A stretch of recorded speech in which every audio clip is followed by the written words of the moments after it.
नमस्कार विद्यार्थी मित्रांनो, आपण मागच्या लेक्चरला या ठिकाणी रेशो ॲनालिसिस म्हणजे काय, रेशो ॲनालिसिसचे ॲडव्हान्टेज डिसॲडव्हान्टेज, रेशो ॲनालिसिस कसं काढलं जातं किंवा पर्सेंटेजमध्ये असतं, त्यासोबतच त्याचं क्लासिफिकेशन या ठिकाणी बघितलेलं आहे. तुम्हाला थिअरी या अगोदरच्या लेक्चरला जवळजवळ सर्व टाकलेली आहे. तर आपल्या सिलेबसनुसार या ठिकाणी जे रेशो सिलेबसला आहेत ते पहिल्यांदा ग्रॉस प्रॉफिट रेशो आहे, ऑपरेटिंग रेशो आहे, करंट रेशो आहे, लिक्विड रेशो आहे,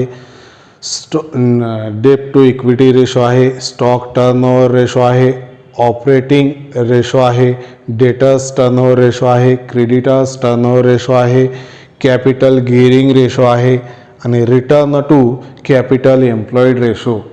हे इतके रेशो या ठिकाणी तुमच्या सिलेबसला आहेत. MCQ पॅटर्न यावेळेस तुमची एक्झाम जर झाली तर त्यावेळेस या रेशोचे फॉर्म्युले तुम्हाला क्लिअर पार्ट पाहिजेत. त्यासोबतच त्या फॉर्म्युल्यामध्ये कोणकोणते ॲटम्स येतात हे देखील या ठिकाणी तुम्हाला पाठ पाहिजे. याच्यावर सर्वात जास्त तुमचे MCQ येतात हे 100%. कारण याचं रेशो ॲनालिसिसचं ॲडव्हान्टेज डिसॲडव्हान्टेज व्यवस्थितरित्या बघून घ्यायचं आहे. त्यानंतर क्लासिफिकेशन 3 पद्धतीने क्लासिफिकेशन आहे. त्याच्यामध्ये ट्रेडिशनल क्लासिफिकेशन, त्यानंतर फंक्शनल क्लासिफिकेशन आणि त्यानंतर सिग्निफिकन्स क्लासिफिकेशन. फंक्शनल क्लासिफिकेशनमध्ये आपलं थोडंसं राहून गेलं होतं. त्याच्यामध्ये कोणकोणतं येतं तर लिक्विडिटी रेशो येतो, त्यानंतर ॲक्टिव्हिटी रेशो येतो, प्रॉफिटॅबिलिटी रेशो येतो आणि त्यानंतर लिव्हरेज रेशो हा एक येतो. ठीक आहे, कोणकोणते येतात ते बघून घ्यायचं आहे. त्यानंतर सिग्निफिकन्स रेशोमध्ये प्रायमरी रेशो आणि सेकंडरी रेशो हे 2 रेशो येत असतात. ठीक आहे, ते क्लासिफिकेशन बघितल्याच्यानंतर आपल्या सिलेबसनुसार हे 11 रेशो तुमच्या सिलेबसला आहेत. आता याचे फॉर्म्युले देखील मी तुम्हाला PDF करून टाकलेले आहेत. तर ग्रॉस प्रॉफिट रेशोचा फॉर्म्युला काय आहे तर ते तुम्हाला 100% पाठ करायचे आहेत बरं का. या ठिकाणी मी सांगून कितीही काही फायदा नाही, तुम्हाला 100% ते पाठ करावे लागतात. मग ग्रॉस प्रॉफिट रेशोचा फॉर्म्युला काय, gross profit divided by cells into 100. ठीक आहे, इंटू 100. मग तुमचा ट्रायल बॅलन्स तुम्हाला दिलं जाईल एक्झाममध्ये आणि ट्रायल बॅलन्स किंवा ग्रॉस प्रॉफिट दिलं जाईल, सेल्स दिलं जाईल आणि ग्रॉस प्रॉफिट रेशो विचारला जाईल.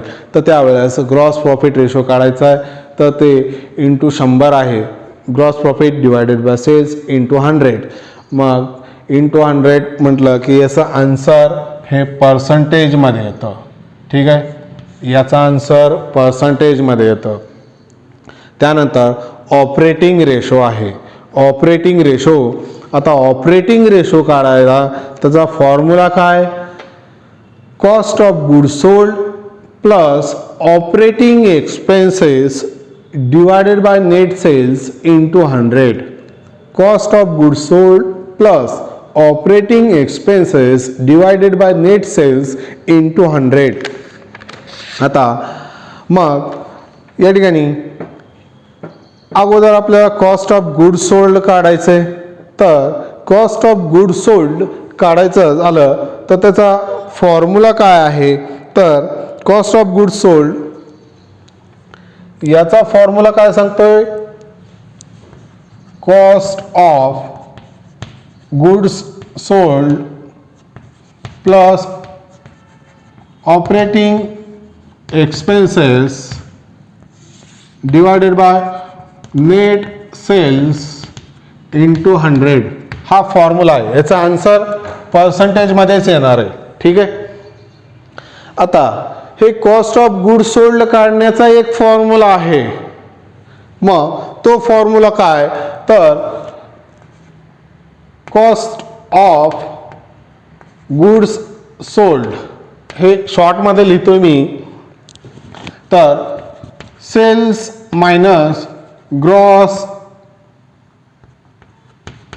प्रॉफिट हे कॉस्ट ऑफ गुड सोल्ड काढण्याचा एक फॉर्म्युला आहे. Sales minus gross profit cost of good sold निघतं.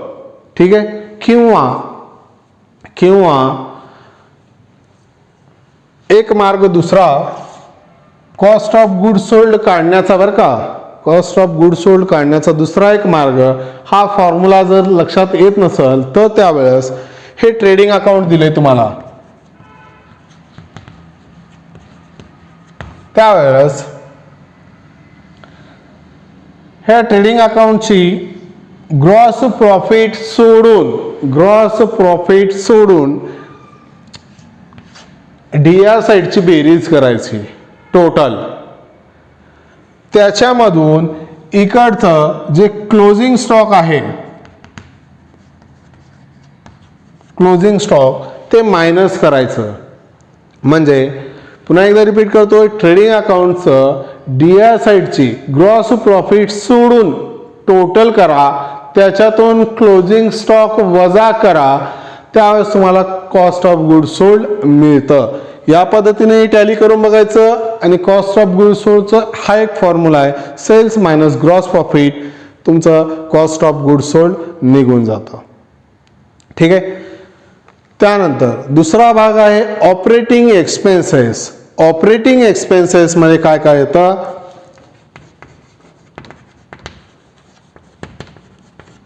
ऑपरेटिंग एक्सपेन्सेस मध्ये या ठिकाणी सेलिंग एक्सपेन्सेस येतात, त्यानंतर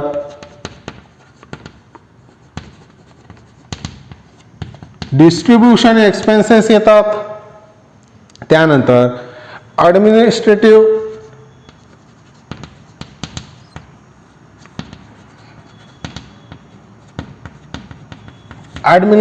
एक्सपेन्सेस येतात, त्यानंतर ऑफिस एक्सपेन्सेस येतात, आणि त्यानंतर जनरल एक्सपेन्सेस या ठिकाणी येतात. ठीक आहे. हे ऑपरेटिंग एक्सपेन्सेस मध्ये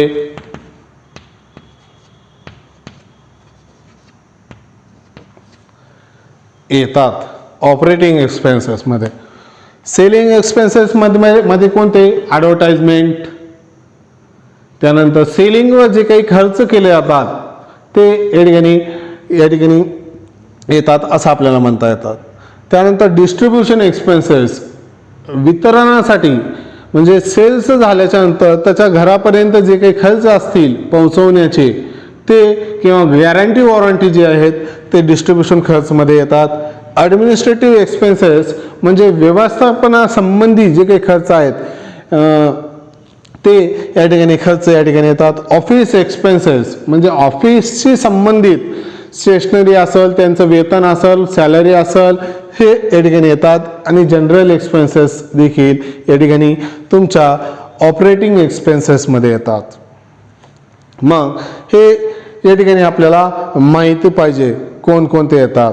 आता ऑपरेटिंग एक्सपेन्सेसमध्ये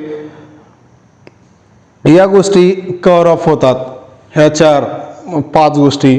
म्हणजे कॉस्ट ऑफ गुड सोल्ड तुम्हाला काढावं लागतं, त्याच्यासाठी वेगळा formula, sales minus gross profit. पुन्हा ऑपरेटिंग एक्सपेन्सेसमध्ये हे एवढे येतात, याच्यामध्ये कोणकोणते येतात ते देखील या ठिकाणी डिटेल्स तुम्ही बघून घ्यायचे आहेत. ठीक आहे. आणि त्यानंतर ऑपरेटिंग एक्सपेन्सेसमध्ये सेलिंग एक्सपेन्सेस म्हणजे विक्रीसाठी जो काही खर्च येतोय तो.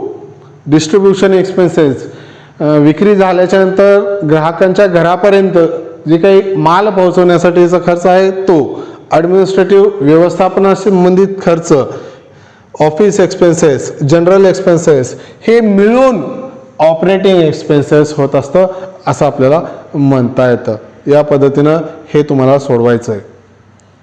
त्यानंतर करंट रेशो आहे.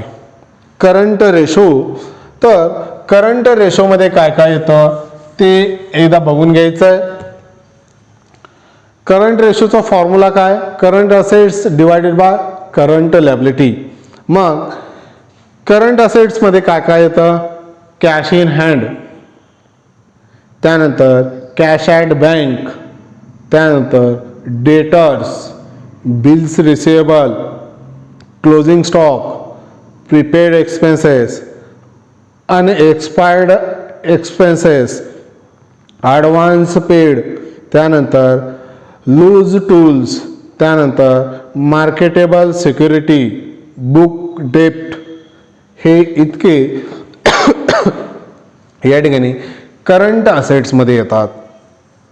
तर करंट लॅबिलिटीमध्ये काय काय येतं, sundry creditors, bills payable, bank overdraft, unpaid expenses, outstanding expenses, त्यानंतर advance security income, provision for tax. हे इतके करंट लॅबिलिटीमध्ये येतात. म्हणजे करंट असेट्समध्ये कोणकोणते आयटम येतात त्यांनी मिळून करंट असेट्स. त्यानंतर करंट लॅबिलिटीमध्ये कोणकोणते आयटम येतात त्यांनी मिळून करंट लॅबिलिटी बनते. आणि त्यामध्ये आपल्याला current assets divided by current liability लक्षात येते. या पद्धतीने या ठिकाणी सोडवायचं आहे. आणि हा रेशो साधारणतः जे काही आन्सर येईल ते इज टू मध्ये येतात. आणि याचं स्टँडर्ड रेशो कोणता आहे, तुम्हाला एखाद्या वेळेस MCQ मध्ये येतं,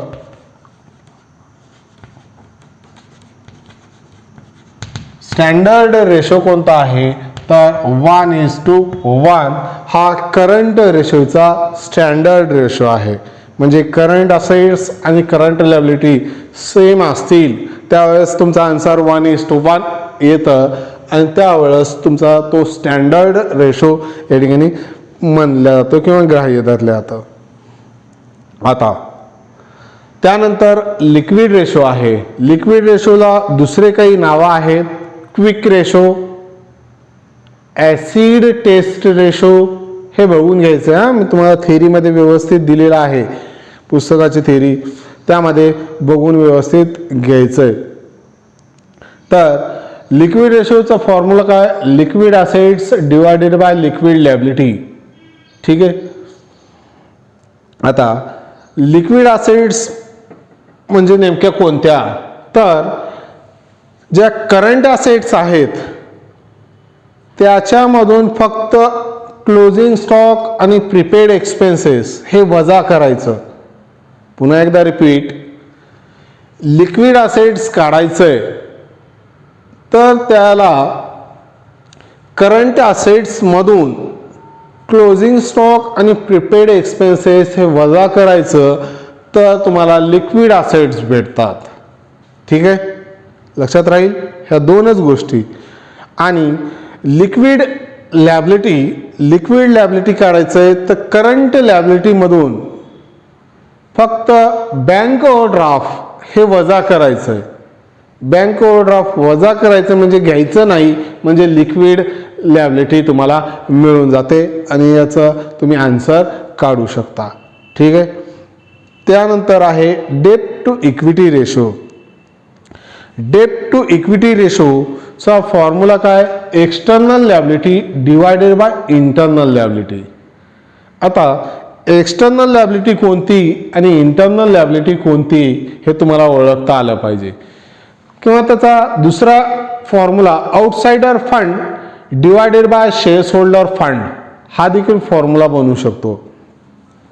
आता एक्सटर्नल लॅबिलिटी किंवा आउटसाइडर फंड, बाहेरचं देणं किती आहे लॅबिलिटी, हे आपल्याला माहिती कशावरून कळते तर त्याच्यामध्ये कोणकोणते आयटम्स येतात, सन्ड्री क्रेडिटर्स बाहेरचं, बँक लोन बाहेरचंच आहे, त्यानंतर आउटस्टँडिंग एक्सपेन्सेस बाहेरचेच आहे, बँक ओव्हरड्राफ्ट हे देखील बाहेरचं आहे, प्रोव्हिजन फॉर टॅक्स हे देखील या ठिकाणी येतं, डिबेंचर येतं, बिल्स पेबल येतं, त्यानंतर ॲडव्हान्स रिसिव्ड इन्कम हे देखील या ठिकाणी एक्सटर्नल लॅबिलिटी मध्ये येतं. आता इंटरनल लायबिलिटीमध्ये काय काय येतं, अंतर्गत देणं कुणाचं, शेअर्स होल्डरचं, म्हणून शेअर्स कॅपिटल येतं, बरोबर. त्यानंतर रिझर्व फंड, रिझर्व कुणाला वाटतो आपण, नंतर शेअर्स होल्डरलाच वाटतो ना, मग रिझर्व फंड हे देखील इंटरनल लायबिलिटी आहे आपली. त्यानंतर प्रॉफिट अँड लॉसचं CR balance, profit and loss अकाउंटचं CR बॅलन्स हे देखील इंटरनल लायबिलिटी आहे. त्यानंतर डिव्हिडंड, डिव्हिडंड देखील या ठिकाणी इंटरनल लायबिलिटी आहे असं आपल्याला म्हणता येतं. हे झालं तुमचं डेब्ट इक्विटी रेशो. त्यानंतर प्रोप्रायटरी रेशो आहे. प्रोप्रायटरी रेशो, प्रोप्रायटरी रेशोचा फॉर्म्युला काय, shares holder equity. Shares holder equity म्हणजेच काय, internal liability. Shares holder equity म्हणजेच इंटरनल लायबिलिटी आहे बरं का. त्याचा formula shares holder equity divided by total liability किंवा टोटल असेट्स असं आपण म्हणू शकतो.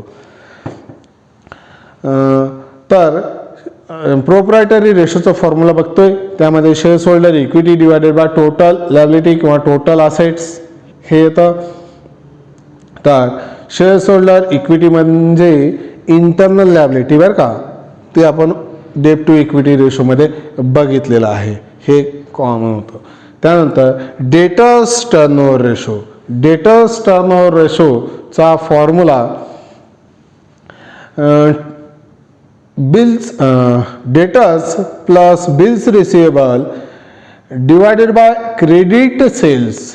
Debtors plus bills receivable divided by credit sales into 100 या पद्धतीनं आहे, किंवा नंबर ऑफ वर्किंग डेज या पद्धतीनं आहे. म्हणजे debtors plus bills receivable divided by credit sales into number of working days. Number of working days म्हणजे 365 दिवस या पद्धतीनं हे आहे. पर्सेंटेज फॉर्ममध्ये असेल तर इंटू 100 करा, आणि जर टर्नओव्हर फॉर्ममध्ये असेल तर 365 दिवस करायचं. लक्षात येत आहे. डेटर्स टर्नओव्हर रेशो जर पर्सेंटेजमध्ये काढायचा असेल तर त्याचा फॉर्म्युला काय बनतो, debtors plus bills receivable divided by credit sales into 100 पर्सेंटेजमध्ये. आणि टर्नओव्हरमध्ये काढायचं असेल तर debtors plus bills receivable divided by credit sales into 365 days 365 दिवस या पद्धतीने या ठिकाणी काढायचं आहे. ठीक आहे. त्यानंतर creditors turnover ratio. Creditors turnover ratio हा देखील या ठिकाणी creditors plus bills payable divided by credit purchase divided by credit purchase हे ॲक्च्युअल फॉर्म्युला. टर्नओव्हरमध्ये काढायचं असेल तर इंटू 100 करा, सॉरी टर्नओव्हरमध्ये काढायचं असेल तर इंटू 365 डेज करा, आणि पर्सेंटेजमध्ये काढायचं असेल तर इंटू 100 करा. या पद्धतीने या ठिकाणी तुम्हाला हे सोडवावं लागेल. ठीक आहे. त्यानंतर तुमचं स्टॉक टर्नओव्हर रेशो आहे. स्टॉक टर्नओव्हर रेशो आपण बघितलेला आहे. ठीक आहे. कॉस्ट ऑफ गुड्स बघितलेलं नाही आहे. स्टॉक टर्नओव्हर रेशोचा आन्सर हे टाइम्समध्ये येतं, टाइम्समध्ये. आणि ज्याला इंटू 100 आहे त्याचं पर्सेंटेजमध्ये येणार, आणि ज्याला इंटू 100 नाही आहे ते इज टू म्हणजे 1:1, 1:2 या पद्धतीने या ठिकाणी आन्सर येतं. आणि याचं स्टॉक टर्नओव्हर रेशोचं टाइम्समध्ये येतं. त्याचा फॉर्म्युला काय आहे तर cost of goods sold divided by average stock. ठीक आहे. Cost of goods sold divided by average stock.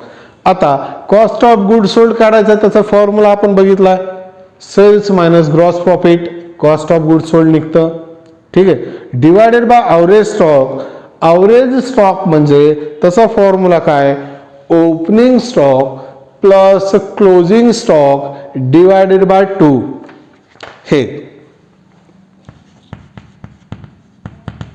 Opening stock plus closing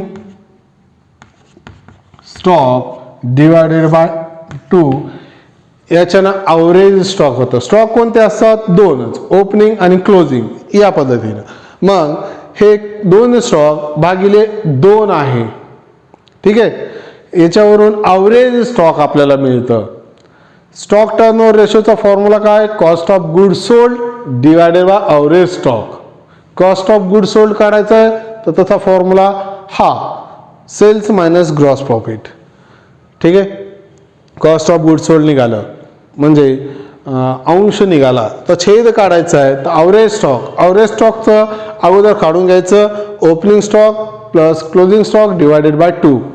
आता या ठिकाणी महत्त्वाचं काय आहे, ज्या वेळेस प्रॉब्लेममध्ये एकच स्टॉक अवेलेबल असेल, मी पुन्हा एकदा रिपीट करतोय, ॲव्हरेज स्टॉक काढत असताना ज्या वेळेस प्रॉब्लेममध्ये एकच स्टॉक अवेलेबल असेल त्यावेळेस तो एकच स्टॉक ॲव्हरेज स्टॉक असतं, त्याला डिवायडेड बाय 2 वगैरे करायचं नाही.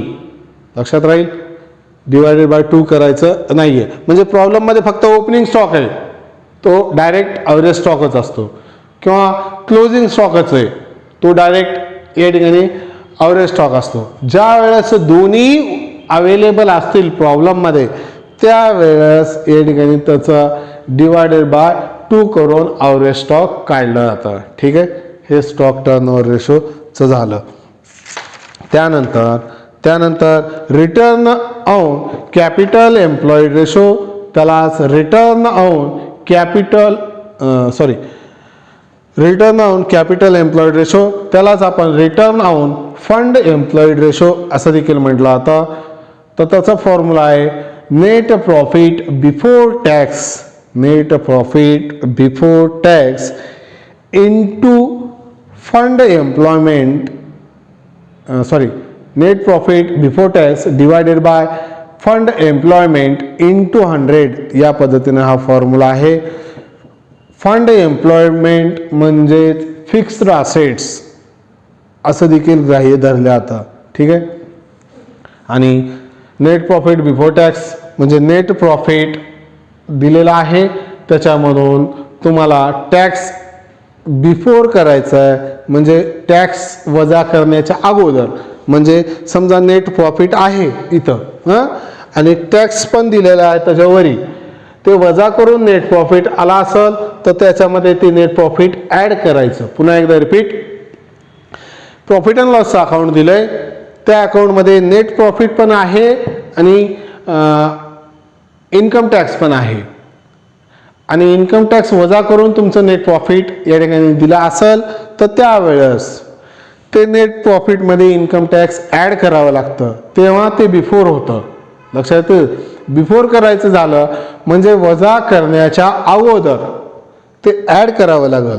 आणि जर डायरेक्ट तुम्हाला लाईन टू लाईन या ठिकाणी दिलं नेट प्रॉफिट बिफोर टॅक्स तर त्यावेळेस तुम्हाला ते घेता येतं. ठीक आहे, आणि फंड एम्प्लॉयमेंट म्हणजेच या ठिकाणी फिक्स्ड असेट्स हे ग्राह्य धरलं जातं. ठीक आहे, त्यानंतर आहे capital gearing ratio.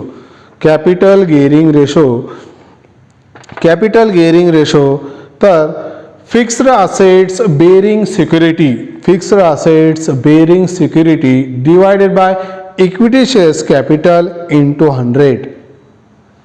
Fixed assets capital gearing रेशोचा फॉर्म्युला काय?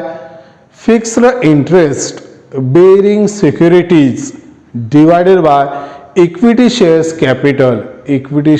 कॅपिटल इंटू 100 हा फॉर्म्युला आहे. आता फिक्स्ड इंटरेस्ट बेरिंग सिक्युरिटी म्हणजे नेमकं काय? बॅलन्स शीटला, ही बॅलन्स शीट आहे, याच्या इथं फिक्स्ड इंटरेस्ट बेरिंग सिक्युरिटी म्हणजे लॅबिलिटी साईडला जिथं लॅबिलिटी साईडला म्हणतोय बरं का, फक्त जिथं पर्सेंटेजचं चिन्ह दिसतं ते फिक्स्ड इंटरेस्ट बेरिंग सिक्युरिटी असते. म्हणजे ते कुठं असतं? प्रिफरन्स शेअर्सला असतं बघा. 5% preference shares 10% preference shares, 7% preference shares, ते काय आहे, फिक्स्ड इंटरेस्ट बेरिंग सिक्युरिटी. ठीक आहे. त्यानंतर डिबेंचरला असतं 7% डिबेंचर, 10% डिबेंचर, 15% डिबेंचर. तुम्ही बघितलं ना, ते फिक्स्ड इंटरेस्ट बेरिंग सिक्युरिटी असते. त्यानंतर लोनला एक असतं बघा, जे काही बँक लोन आहे, गव्हर्नमेंट लोन आहे, त्याला देखील पर्सेंटेजचं चिन्ह असतं. म्हणजे तेवढं आपल्याला इंटरेस्ट या ठिकाणी फिक्स द्यावं लागतं, त्यामुळं त्याला फिक्स्ड इंटरेस्ट बेरिंग सिक्युरिटी असं म्हटलं जातं. ठीक आहे. आणि डिवायडेड बाय आपल्याला इक्विटी शेअर्स कॅपिटल करायचं आहे, ते सोडू शकता. आणि त्यानंतर तुमचं शेवटचा एक रेशो आहे fixed assets turnover ratio. Fixed assets turnover ratio हा एक रेशो तुमच्या सिलेबसला आहे आणि तो या ठिकाणी, तर त्याचा फॉर्म्युला काय आहे, cost of sales divided by net fixed assets. Cost of sales divided by net fixed assets. मग कॉस्ट ऑफ सेल्स म्हणजेच कॉस्ट ऑफ गुड्स सोल्ड आहे.